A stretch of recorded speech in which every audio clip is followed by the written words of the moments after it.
এটা laundry machine বলতে পারেন, অথবা স্টিম আয়রন বলতে পারেন, অথবা গার্মেন্টস আয়রন বলতে পারেন। যারা প্রফেশনাল বিজনেস করেন অথবা বাসা বাড়িতে হোক, দেখা যায় যে অনেক কাপড় চোপড় আমরা কি করি, লন্ড্রি দিয়ে করি, দেখা যায় হাত ব্যথা হয়ে যায়, অথবা দেখা যায় যে অনেক আয়রন গুলো ভারী হয়, কোষকণগুলো কিন্তু ঠিক মতো কিন্তু আপনার হয় না।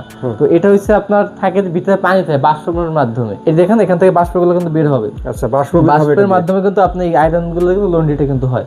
এটা ম্যাক্সিমাম যারা ইউজ করে কিন্তু গার্মেন্টস ইউজ করে, বাইন্থানজং ইউজ করে, তারপর যাদের কাপড়ের ব্যবসা যারা আছে, দেখা যায় কি বড় বড় প্যান্ট থাকে, তারপর হচ্ছে বোরকা, বিশেষ করে বোরকা যখন গোছানো গাছানো অনেক ঝামেলা।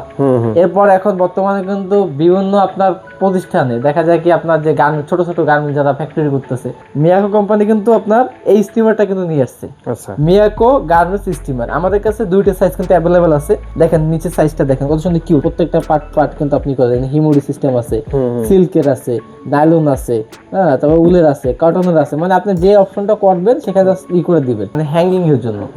আবার যে এটা কি এত জায়গাটা কি নষ্ট করবে, দেখেন একটা জায়গাটা নষ্ট হয়ে যেতেছে না, এইটা আপনি ভাঁজ করে চাইলে এরকম ই করতে পারেন। দেখেন প্রত্যেকটা পার্ট মানে একদম ইজি, প্রসেসিং ইজি, এই না টান দিলা খুলে গেল, এই যে এটাও খোলা যাবে, মানে সব মানে একদম মিনিমাম হয়ে যাবে।